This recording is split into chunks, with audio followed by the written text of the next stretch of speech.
Buenos días, muy buenos días, bienvenidos a la Agenda Pública.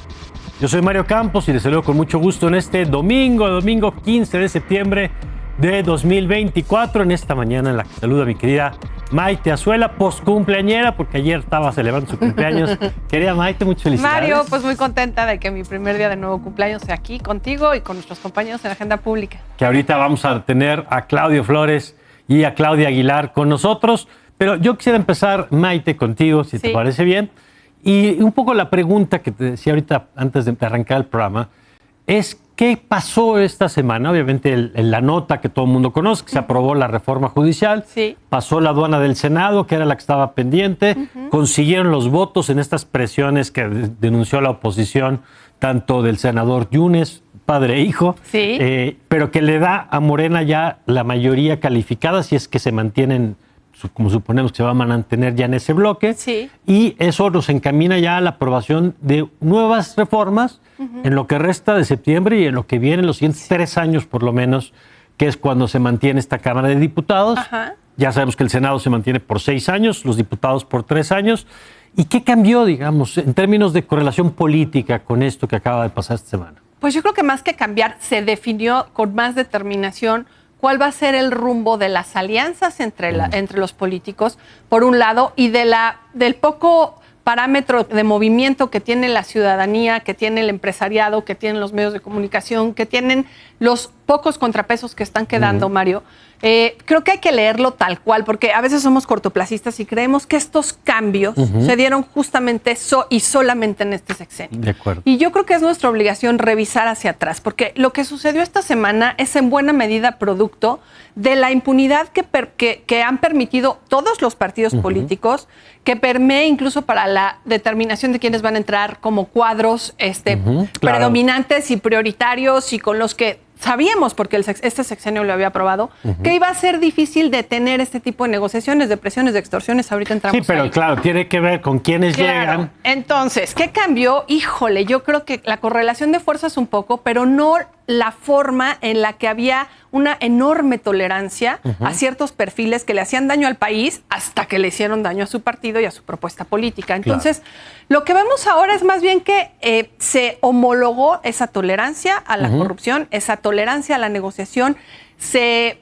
normalizaron las prácticas, incluso yo diría, de los propios cárteles criminales de extorsionar, de presionar, de secuestrar, de ahora sí de hacer persecución política para que tus candidatos queden del lado que quieras. Y creo que eso se va a reflejar mucho en la reforma judicial y por lo tanto en el sistema de justicia. Que esto es importante porque la forma en que se aprueba, decía por ahí alguien en Twitter, la forma en que algo nace marca su destino. Claro, nació de la impunidad y nace hacia la impunidad. Nace de un acuerdo. Y bueno, ya tenemos aquí a Claudia Aguilar. Querida Claudia, ¿cómo estás?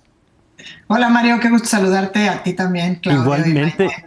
Y a Claudio, los Claudios esta mañana. ¿Cómo estás, Claudio? Un gusto saludarlas, queridas Claudia, Maite, querido Mario. Bueno, y vamos contigo, Claudia, porque la pregunta que hacíamos era, como para arrancar la conversación, ¿qué significa lo que pasó esta semana? Más allá de la reforma en sí misma, que ahorita ya platicaremos de lo que viene para la reforma, que es muy importante, porque nada más esta es una etapa, ya pasó lo político, pero ahora viene la instrumentación, que es de una complejidad enorme. Pero ¿qué cambió, digamos, en la correlación de fuerzas, Claudia? Sobre todo en esto que decía Maite, los contrapesos, por ejemplo, esta imposibilidad de la oposición de presentar recursos, esta supermayoría que ya tiene el músculo listo para lo que venga. ¿Cómo lo estás leyendo tú? La verdad, creo que no puedo más que suscribir lo que dice Maite. Creo que se hizo evidente algo que ya sabíamos. Evidente, ya no hay no solamente contrapesos ni posibilidad de construir.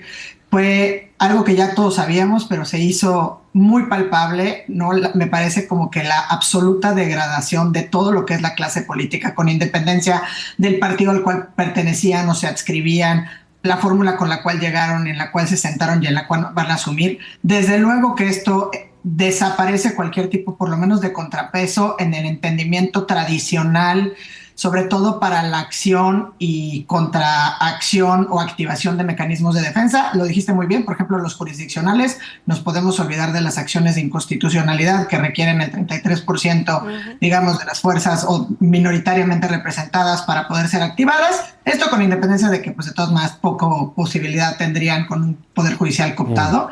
Pero a mí eso es lo que me parece que es sumamente grave. Todos estos síntomas que llegamos a normalizar, vimos un gobierno que por lo menos se dice de izquierda, tomando una decisión trascendente para el futuro del país, porque no nada más es la reforma judicial, sino es la cascada de las reformas que se van a aprobar en próximos días, tomando esta determinación en una sede alterna, con el cuerpo de granaderos, que ya no se llaman así, afuera, digamos, en un estadio, en una hipoteca acordonado, con manifestantes de la clase trabajadora, de los estudiantes y de los jóvenes siendo reprimidos en el exterior, con amenazas, con desapariciones de personas. Me parece como que lo peor que pudimos haber visto e imaginado lo vimos en este pasado martes 11 de septiembre, y pues eso lamentablemente marca la tónica, por lo menos con la que vamos a ver el resto de los acuerdos que se tomen o manoteos, porque al final pues la siguiente fotografía fue con la ausencia de la oposición o de lo que quedó de ella para la declaratoria de la aprobación de la reforma constitucional. Una oposición que se vuelve ausente, digamos, como forma de protesta, pero al mismo tiempo muy representativo de que pueden estar o pueden no estar, y de todo modo las cosas van a pasar, Claudio. Sí, así es. Me parece que esta despedida, este fin de sexenio López Obradorista, pues nos está dando al menos lo que yo veo son tres relatos respecto a las narrativas de la reforma judicial y diría yo de las reformas nacionales que vienen, querida Claudia, Maite, querido Mario. Primer relato, el regalazo para despedir al presidente en el oficialismo, mostrando su lado, diría yo, más religioso. Hay un culto a la personalidad de López Obrador y quieren regalarle el adjetivo de histórico, sabedores de las ganas que tiene el presidente de entrar a los libros de historia, y así retratan una reforma, la judicial, y el conjunto de reformas que vienen como los regalos finisexenales de su líder, y así el país pareciera quedar en una segunda o tercera prioridad frente a la relevancia, la prisa, la insistencia de por favor que se lleve este regalo el presidente López Obrador. Segundo relato, las reformas de Claudia, y entre signos de interrogación. Hay una gran discusión que se genera en torno al tema de la posición de Claudia Sheinbaum, presidenta electa con un margen contundente en este país, pero que está siendo absolutamente respetuosa de las reformas de regalo de despedida al presidente, y la pregunta es qué tan contenta o de acuerdo o secretamente operando en contra de estas reformas regalo,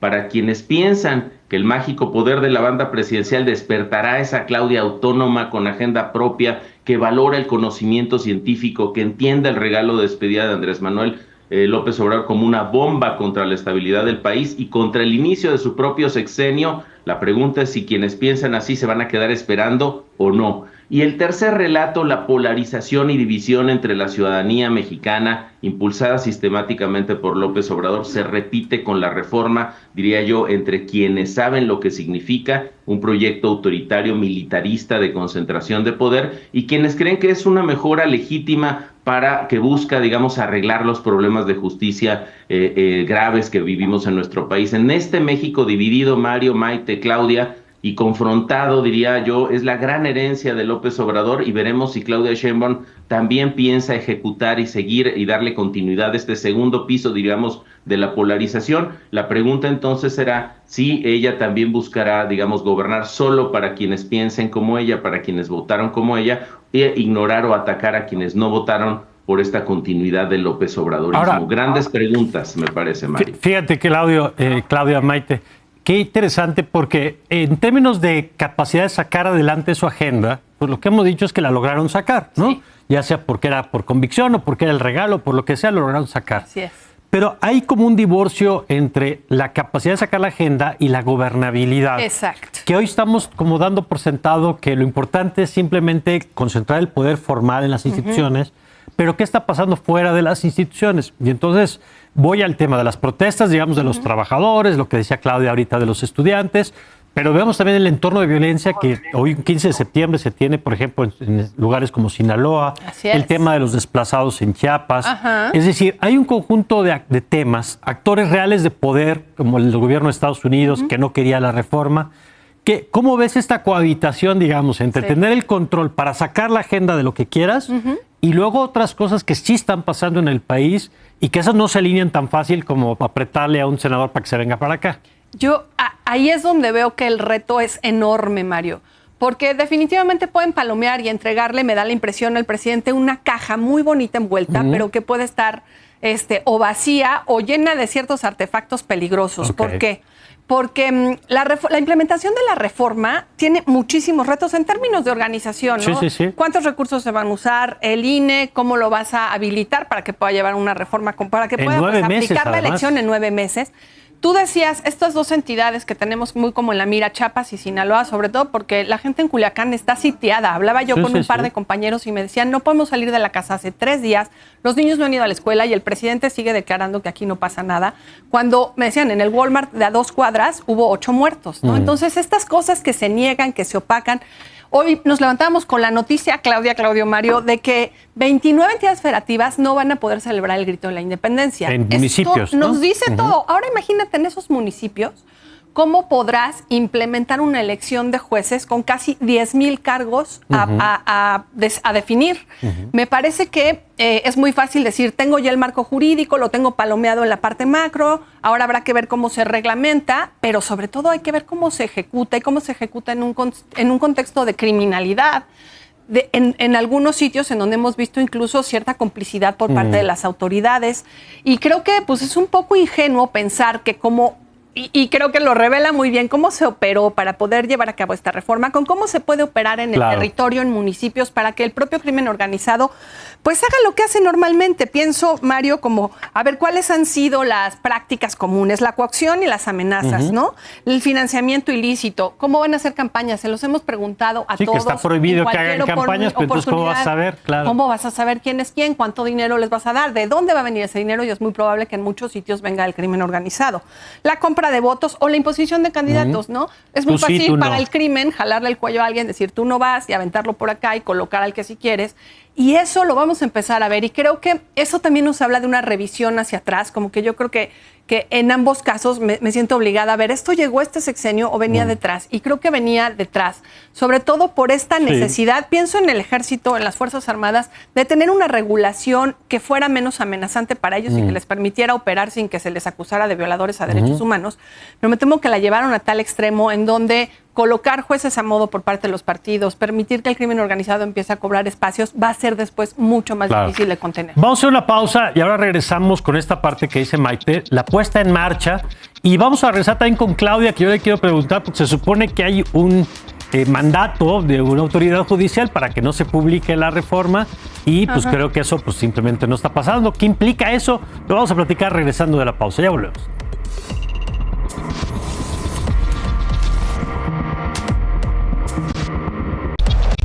Ya estamos de vuelta y a ver, querida Claudia, necesitamos que nos ilumines porque yo veo que el Poder Judicial de pronto dice, ya no se puede seguir discutiendo, ya no se puede publicar. Y veo que al Poder Legislativo y al Poder Ejecutivo pues les entra por un lado y les sale por el otro. Y entonces ya no veo cuál es el poder del Poder Judicial. Ayúdanos a entender eso, por favor. Lamentablemente, Mario, efectivamente, yo creo que lo que el oficialismo demuestra con el desacato en resoluciones judiciales justamente es que el dictado de 1, 2 o 3 suspensiones, no la última, lo que ordena en principio es que no se publique en el Diario Oficial de la Federación, cosa que todos sabemos que ocurrirá el día de hoy, según ha sido anunciado, pues no detuvo ni un instante ni a la Cámara de Origen en su momento, al Senado, y no lo hará ni a la Secretaría de Gobernación, ni al presidente, ni a ninguna de las autoridades. Y la verdad es que lo único para lo que sirvieron estas suspensiones, pues realmente fueron para seguir denostando al Poder Judicial, lo cual me parece que es gravísimo, porque ahora sí que estamos mandando un mensaje que no estamos acabando de leer o que no estamos acabando de entender por qué es lo que está en juego también con la reforma judicial, y es el entendimiento de nuestro derecho, de nuestro Poder Judicial y de las instituciones en este país, ¿no? Es decir, lo que está percibiendo lamentablemente la población en este momento es que se hace lo que el gobierno quiera en las formas y con las actitudes que se quieran, y con independencia de eso, pues vale que tener una justificación de la futura consejera jurídica de la presidencia que diga, no voy a acatar una resolución jurisdiccional, simple y sencillamente porque en mi opinión es improcedente, en lugar de acudir a los mecanismos, a las vías y a los recursos que están previstos en la propia ley de amparo, ¿no? Entonces, esto es sumamente grave porque, bueno, pues manda un mensaje, me parece que aquí sí es para todas y todos, de lo que nos espera del entendimiento del derecho. Porque ahorita nada más lo estamos leyendo con una visión, me parece muy cortoplacista o reduccionista, en el marco de la impugnación posible del contenido mismo de la reforma judicial. ¿no? Si puede, si no puede, ¿qué van a hacer los jueces? Bueno, pues sabemos que podrían intentarse, que se van a intentar todas las vías, que esto va a caer en sede de la Corte, y al final del día no importa lo jurídico, si se va a imponer lo metajurídico, ¿no? Al final eso es lo que va a resultar, y va a haber una crisis mucho mayor de la que estamos alcanzando a visualizar, que verdaderamente destruye el entendimiento, pero manda muy malas señales, porque ¿qué va a pasar cuando haya una orden de un juez que diga que una persona está ilegalmente detenida por las Fuerzas Armadas? Entonces, el militar en turno va a decir, yo no estoy de acuerdo, no es procedente, no la acato, punto y se acabó. Y esta es la ley de la selva, y este es el mensaje que estamos mandando desde las más altas esferas del poder, con los discursos del Senado de Monreal, con el discurso de Noroña, con el discurso de Ernestina Godoy. Me parece que son momentos muy graves los que estamos viendo en términos de institucionalidad, sobre todo democrática, o de lo que se quiso llamar un Estado constitucional y democrático de derecho. Fíjate, y que conste, Claudia, que ahorita no dijiste si es correcto o no es correcto las resoluciones de los jueces, que es otra discusión. A lo mejor es incorrecto. Es otra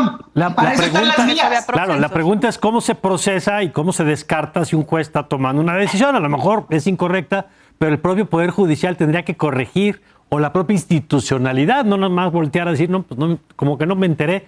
Ahora, Claudio, es curioso porque muchos, pues que vemos estas cosas, vemos preocupación, y hay en un segmento de la población un desánimo, digamos, una preocupación casi fatalista sobre el destino del país, yo diría, el tema de las inversiones, el tema de la certeza jurídica, pero hay otra parte del país que pues, corre por otro carril, o lejos de esta discusión, o ya lo decías tú, entusiasmada, o incluso aún quien reconoce, digamos, las tensiones diciendo, pero no va a pasar nada, pues se van a acomodar los actores económicos y va a seguir todo funcionando. ¿Cómo estás viendo esta disputa, digamos, poco en donde parece que estamos cada vez más separados en el ánimo también? Sí, hay esta división, digamos, de opiniones y puntos de vista. Es interesante, como ahorita mencionaba Claudia, el tema de un nuevo o distinto, quizá para algunos que somos más críticos, un inexistente Poder Judicial, donde ya pues se prohíbe algo y al Poder Ejecutivo le vale, publica sus normas, etcétera. Me parece que estamos en ciclos donde el tema clave va a ser la comunicación, justo para atraer la atención, captar el interés, los deseos y convertir en una acción, siguiendo el modelo de AIDA clásico, atención, interés, deseo, acción de las ciudadanas, de los ciudadanos en este país. Me parece que hay muchas ciudadanas y ciudadanos que no están tan cerca de estas discusiones y que están viviendo, digamos, su vida normal, muy alejados de estas polos, digamos, de altísima discusión. Y diría yo que en este contexto, Mario, es muy importante preguntarnos acerca de la oposición.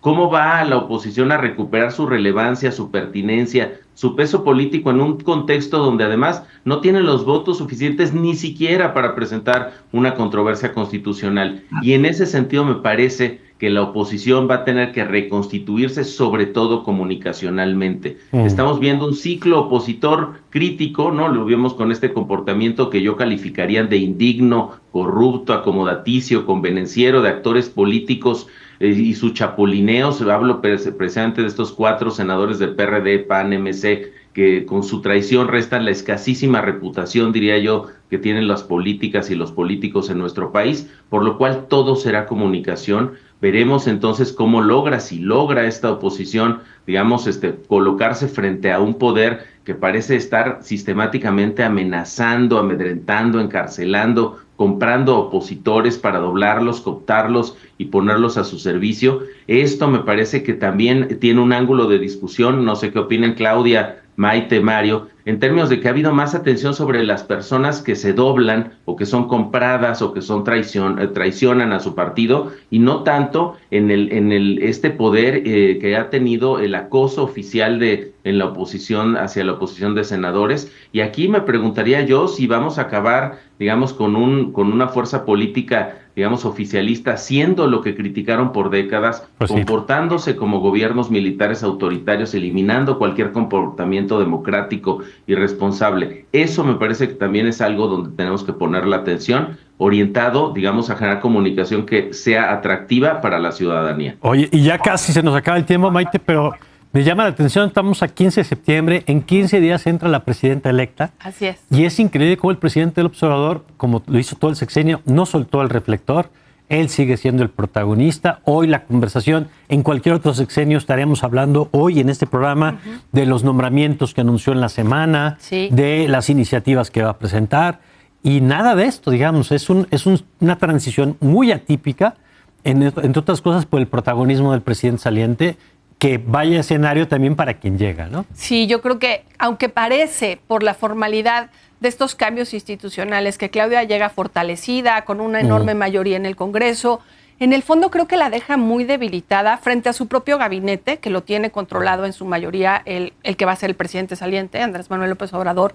Creo que frente a su propio grupo partidista, o sea, Morena, yo siempre hago como esta metáfora de que pues es un partido desmoronado, tiene muchas moronas distintas, y creo que esas diferencias se van a empezar a ver en los próximos meses. Ahorita han estado muy disciplinados, muy a lo priista antiguo. Sí. Creo que además nos demuestran cómo se decantó buena parte del priismo, incluso en personajes priistas que hoy están empoderadísimos en Morena, y llevaron hasta las últimas consecuencias la hegemonía sin contrapesos, Mario. Entonces, no sé qué tanto eso es una fortaleza para una líder que pues se decía científica, se decía democrática, que pretendía transformar el poder.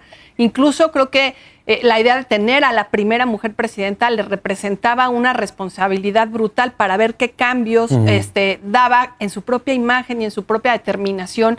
Y ahora, pues creo que sí va a ser difícil y cuesta arriba. Pues, sin embargo, no veo los mercados tan descompuestos como los imaginaba. Creo que eso a Claudia le va a beneficiar para dentro de 15 días, si es pues que se mantienen. Claudia, ¿qué mirar en estos días?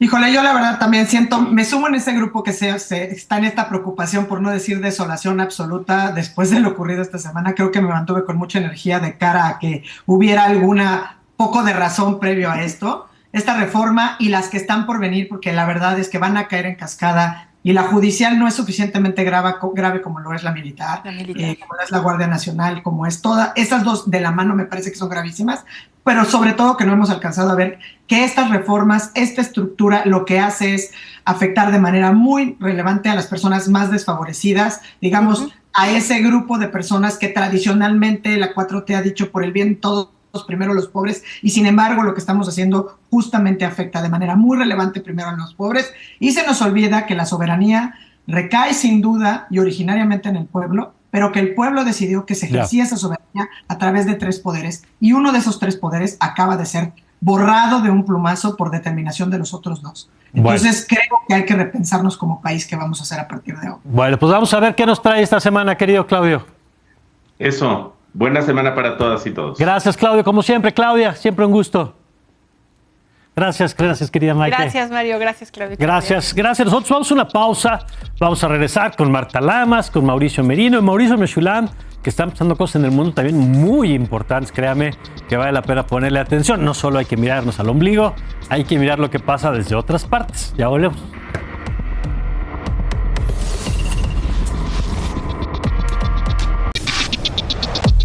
Estamos de regreso, gracias por sus mensajes. Y vamos ahora con Mauricio Merino. Querido Mauricio, ¿cómo estás? Muy buen día. A ver si ya te tenemos por ahí, porque vamos a platicar esta mañana de esto que veíamos ahorita, que viene la implementación en términos de cargos del Poder Judicial, porque es de veras una tarea monumental la que viene, querido Mauricio. Ya veo a Marta también. Marta, ¿cómo estás? Muy buen día. Hola, buen día. Buen día. A ver, Mauricio, arrancamos contigo, si no te parece. Sí, claro que sí, Mario. Bueno, ya después del espectáculo que vimos en el Senado, ya se habló de esto, digno de Francis Ford Coppola, ¿no? Por cierto, Marta, no sabes cómo he extrañado a Carlos Monsiváis en estos días. Sí. Totalmente. Cuánta falta nos hace Carlos en estas horas del país. Bueno, después de todo este show, pues dice la reforma que al promulgarse en el Diario Oficial, no sé si lo van a hacer hoy, dijeron que lo iban a hacer hoy. Acabo de abrir el diario y no lo vi todavía, el Diario Oficial de la Federación. Pero dice que tras la promulgación en el Diario Oficial inicia el proceso electoral extraordinario, inmediatamente. O sea, ya estamos ya en un proceso electoral extraordinario. Esto es importante decirlo porque en junio del próximo año, ya se dijo muchas veces, Mario, esta mañana, pues hay que ir a las urnas otra vez. Les pasé una grafiquita que yo hice para mí mismo Sí. y para entender de qué estábamos hablando, ¿no? A ver si luego pueden ponerla. Pero fíjate, el proceso electoral extraordinario de entrada solo lo puede organizar el INE, este vilipendiado INE, a partir de sus propias consejeras y consejeros. No pueden participar los partidos. Sí, ahí la estamos Ni los viendo, rep- por cierto, la tabla, Mauricio.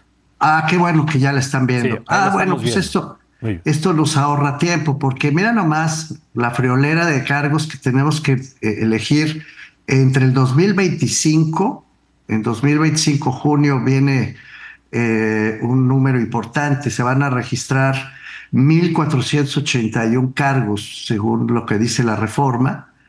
1,481 cargos, están escuchando bien, entre ministras y ministros de la Corte, magistradas y magistrados, bueno, 2 magistradas primero del Tribunal Electoral y luego los otros 5, 15 magistradas. Aquí están los datos, 1,481 ya en junio. Esto quiere decir que habría 10,815 candidaturas en las boletas. Wow. Y, y luego en las elecciones intermedias, otras 31,345 candidaturas en las boletas. Sí, estoy leyendo bien, no crean que estoy exagerando. Ustedes recordarán que la elección del 2 de junio pues, se dijo que era muy difícil porque había 6 boletas por persona para un total de 21,237 cargos que elegimos pues apenas en junio y fue bien complicado. Bueno, pues échale, Mario. 9 boletas para la Corte, 2 para el Tribunal Electoral, 5 para el Tribunal de Disciplina Judicial, 9 para magistrados estatales, 5 más para magistrados y jueces de distritos. No, bueno, O sea, en nada más de fin, las que dijiste alrededor, nada más de las que dijiste ahorita van 30 boletas. 30 boletas, exacto, por elector. 30 boletas, los nombres van a aparecer atrás. Pero además, fíjate, van a tener 60 días para hacer campaña. Así dice la Constitución. Esto lo dice la Constitución. No van a poder utilizar dinero público ni tampoco privado. Eso dice la Constitución. Ni privado ni público. Entonces, pues vamos a tener, ya dijimos, ¿no? En total, durante los 2 procesos, alrededor de 42,145 candidaturas que no van a poder usar dinero público ni privado. Van a tener que hacerlo en 60 días a través de los medios que el INE les ofrecería. Y además dice que van a tener debates.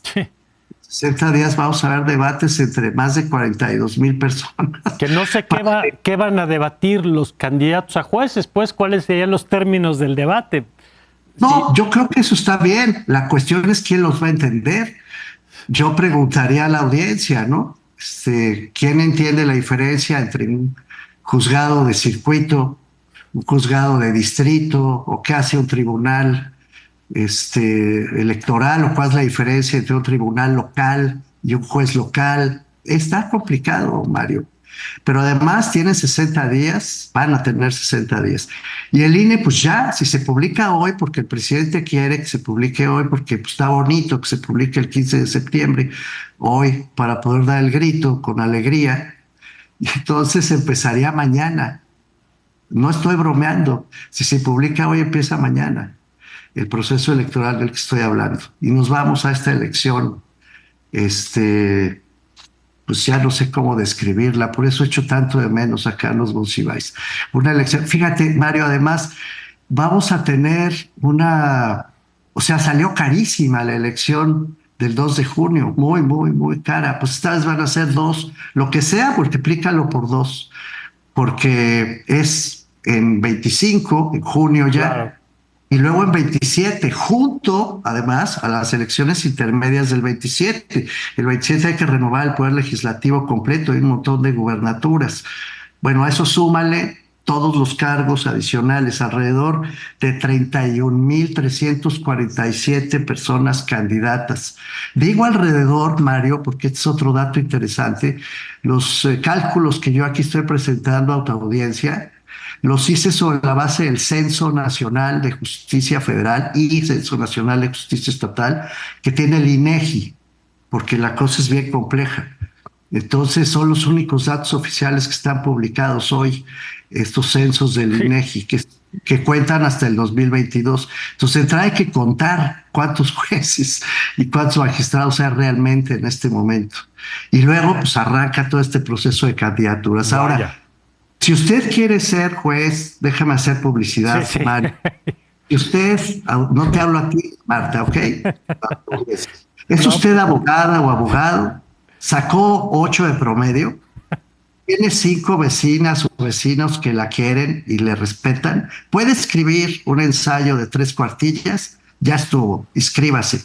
Usted puede llegar a ser candidata o candidato para ocupar un cargo del Poder Judicial. Una salvedad, si quiere ser ministro o ministra, necesita, aparte de los requisitos complejísimos que acabo de señalar, 5 años de ejercicio en su oficio de abogacía. Si quiere ser magistrado o de circuito, 3. Pero si quiere ser juez, basta con que haya obtenido 8 de promedio en su nivel. Pues eso que está diciendo Mauricio es lo que se aprobó y lo que va a empezar a ocurrir a partir de mañana. Yo no veo cómo, no veo con qué recursos, porque esa es otra discusión que ya habremos de analizar de dónde va a salir el dinero para esto. Pero bueno, qué bueno que hiciste el ejercicio, Mauricio, te lo agradecemos todos, porque nadie de los que promovía, incluso tampoco de los que se oponía, pero de los que promovía sobre todo, hicieron el ejercicio de decir, ¿y cómo se come esto? Y ahora viene la puesta en marcha. Pues. ¿Perdón? Ni los periódicos nacionales. No, por eso te agradezco de veras mucho que hayas hecho la tarea, que aquí la compartes con nuestro auditorio. Y gracias, Mauricio. Y bueno, vamos a ver cómo viene esto a partir de mañana, si es que se publica hoy, como dice Mauricio. Y vámonos con Marta para darnos un pequeño respiro de pronto.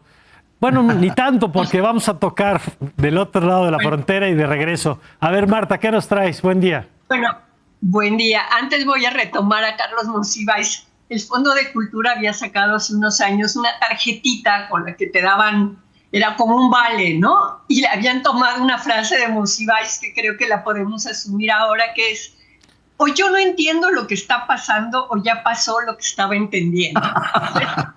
Pues sí. Aquí te voy a dar la tarjetita, Mauricio, cuando nos veamos. Bueno, pues digo, lo que pasó del otro lado fue este debate entre Kamala y Trump, en donde fue verdaderamente maravilloso ver a la lucidez, el sentido del humor, la tranquilidad con la que ella estuvo realmente poniéndolo en aprietos. Pero lo que yo quería traer de nuevo es las dificultades que hay para abordar el tema del aborto. El aborto ahorita en Estados Unidos es el segundo tema en la agenda. El primero es la economía y luego es el aborto, y sigue siendo el tema en muchísimas sociedades, ¿no? Excepto Francia, que ya lo puso adentro de la Constitución.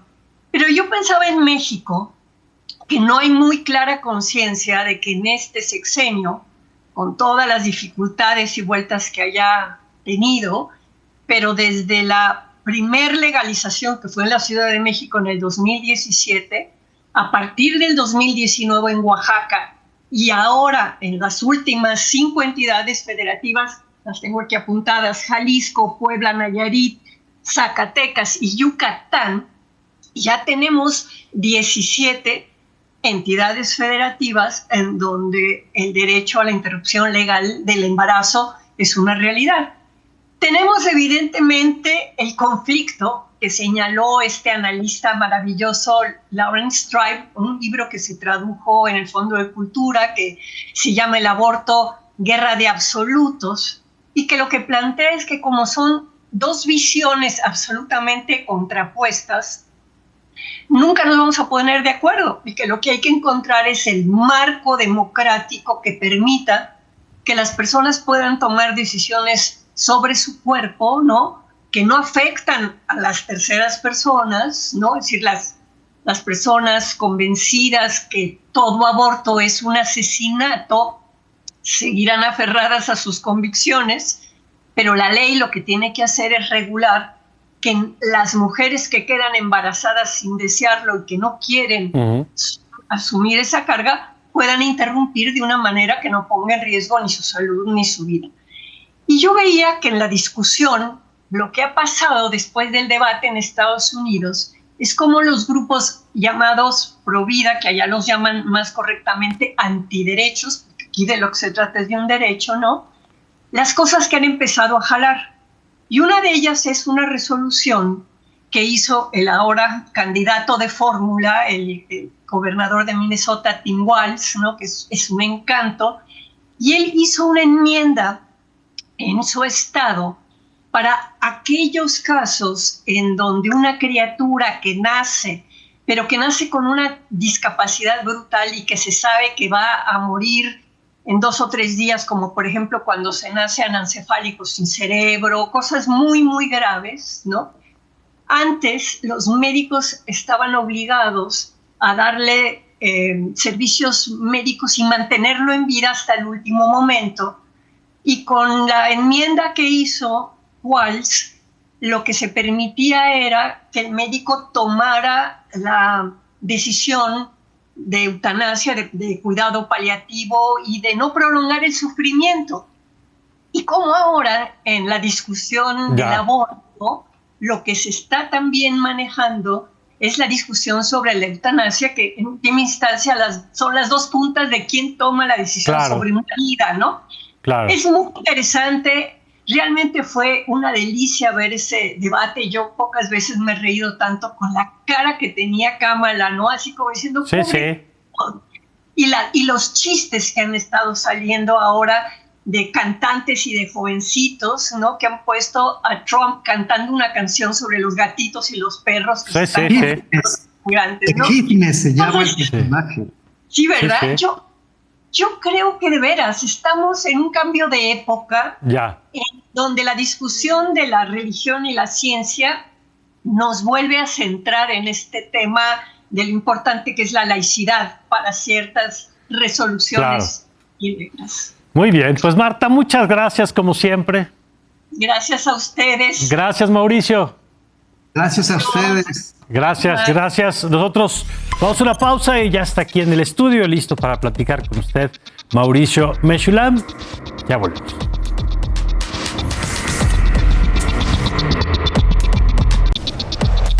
Ya estamos de regreso con mi querido Mauricio Meshulam, a quien extrañamos la semana pasada. Qué bueno tenerte aquí, querido Mauricio. Muchas gracias, querido Mario. Cuéntanos, ¿qué nos traes hoy?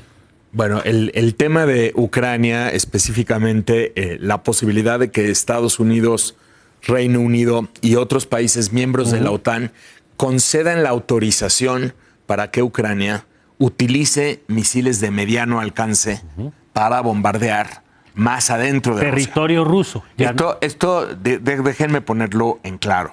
Desde el inicio de la guerra, Estados Unidos ha estado muy reticente a otorgar permiso a Ucrania para que Ucrania utilice armamento de Estados Unidos y de otros países de la OTAN para atacar de manera ofensiva, digamos, a Rusia. Ucrania lo ha venido peleando a lo largo de estos años, indicando, a ver, esta no es una guerra ofensiva, es nuestra forma de defendernos. Y entonces, paulatinamente, lo que hemos visto en los últimos años es como la OTAN le ha ido abriendo la posibilidad de usarlo, poco a poco, ¿no? Que si los tanques, que si los aviones. Ucrania ya cuenta en este momento con aviones F-16 y cuenta con una cantidad de armamento muy importante que Estados Unidos le dice puedes utilizar dentro de tu territorio. Ahora, recientemente Estados Unidos flexibilizó un poco esa postura y le dijo, ok, si te vas a la frontera entre Ucrania y Rusia... Desde donde te están atacando, además, puedes usarlo para defenderte. Ahí ya lo puedes usar. Pero no atacar Moscú, por ejemplo, no atacar sitios más al interior de Rusia, porque Estados Unidos, específicamente Biden, vamos a ponerlo así, su personalidad, ¿no? Y lo que le recomiendan sus asesores y algunos otros países de la OTAN que son un poco más conservadores, te diría yo, sí temen que una mala decisión puede hacer escalar la situación. Ahora, déjame cambiar un segundo de canal. Hace 2 semanas fue un foro que se llama el Foro de Globsec en Praga, que reunió a una buena cantidad de miembros de la OTAN, además de académicos, periodistas y otro tipo de personalidades. Estuvimos en ese foro a distancia, participando como cada año, pero sí era muy, muy interesante escuchar las posturas de los países de Europa Central y de Europa Oriental. Los que son vecinos. Los países que son mucho más vecinos. O sea, siempre lo dicen, pero ahora mismo lo dicen de una forma como más fuerte. A ver, el tiempo se está agotando, necesitamos apoyar a Ucrania mucho más. Rusia no puede vencer. Hay que darle a Ucrania la autorización. Claro, porque ellos sienten que son los que siguen si pierde Ucrania. Esto es lo que dicen y lo afirman con contundencia, ¿no? No puedes permitir que Putin salga victorioso porque esto va a ocasionar que el próximo sea Lituania, después Letonia, después Estonia, que son nuestros países, ¿no? Lo dijo incluso también la primera ministra de Dinamarca y otras personalidades, como no hay por qué temer. O sea, lo que dice Putin es... Esto que dice Putin, si usan sus misiles, la guerra ya es contra ustedes. Contra la OTAN. Ese tipo de cosas es realmente discurso vacío, ya lo sabemos, Rusia está blofeando y podemos, por lo tanto, armar más a Ucrania y sobre todo permitirle esta autorización. Ahora, entonces, bajo este contexto que estoy platicando, hace unos pocos días se reúnen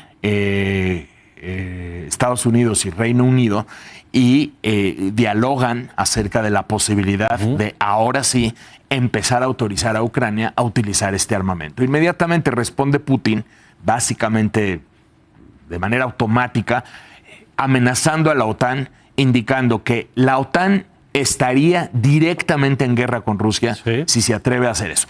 Pero aquí hay que decir varias cosas. La primera es que Rusia considera que la OTAN está en guerra desde el principio de esta guerra y lo ha dicho en distintos momentos, y lo que ha amenazado Rusia con hacer es bombardear cargamentos de la OTAN que tengan la dirección de Ucrania, por ejemplo, en territorio polaco o en otras zonas. No ha ocurrido porque sí sería una acción verdaderamente escalatoria. Entonces, en cierto momento, la OTAN tuvo que tener cuidado, no sabía, pero después continuó suministrando, ha ido corriendo la línea, digamos. Suministrando todo lo que tenía que suministrar a Ucrania. Luego, Putin ha amenazado con el uso de armamento nuclear táctico en territorio ucraniano, pero también ha habido una discusión muy profunda en Rusia a lo largo de los últimos años, sobre todo por sectores que están, te diría yo, más a la derecha de Putin, sectores más duros que dicen que Rusia tendría ya que amenazar seriamente con utilizar armamento nuclear y que Occidente no va a responder de la misma forma. Entonces, estas discusiones ya existen y hay un factor adicional. Rusia está ya en este momento probando de alguna forma hasta dónde la OTAN va a actuar o hasta dónde va a llegar, porque hay toda una campaña de lo que se conoce como guerra híbrida, que incluye ciberataques, incluye guerra informativa en contra de distintos países de la OTAN. Pero, por ejemplo, esta semana se reporta que drones rusos ya han violado el espacio aéreo de distintos países de la OTAN a lo largo de las últimas semanas, y la OTAN está en alerta en el sentido de qué van a hacer. Entonces, aquí la cuestión de si se va o no se va a permitir que Ucrania utilice este armamento depende de varios factores. El primero, te diría yo que Biden ha estado muy reticente y muy probablemente lo sigue meditando en términos generales. Pero por otro lado, ya hay una convicción de distintos países miembros de la OTAN que le están susurrando al oído y que le están diciendo: no tengas temor, no hay ningún problema, esto puede ocurrir. Y el siguiente factor que también tenemos que considerar es la posibilidad de que Trump llegue a la presidencia. Hoy, ya lo hemos platicado, fíjate, The Economist que traemos acá le da 50-50 con todo y el debate. Entonces, con todo y Taylor Swift. Porque va con todo y Taylor Swift. Vamos a tener que ver cuál es el impacto del debate en estados clave y cuál sería la ruta. Todo se está reduciendo a un estado clave, Pensilvania. Y en este momento las promedios de encuesta en Pensilvania están 48-48. Okay. Así está, y eso sin considerar el margen de error que normalmente sigue siendo perfectamente posible que Trump gane el 5 de noviembre. Y si Trump gana, les recomiendo la lectura de un texto en el Wall Street Journal publicado por Mike Pompeo, que fue su secretario de Estado, junto con Urban, que hablan acerca del plan para Ucrania. Y una de las cosas que dicen es: vamos a cortar el apoyo a Ucrania, lo vamos a forzar a negociar. Sí le vamos a conceder una especie de aval para que Ucrania se endeude y con su deuda pues ellos consigan su armamento, pero sobre todo forzar una negociación.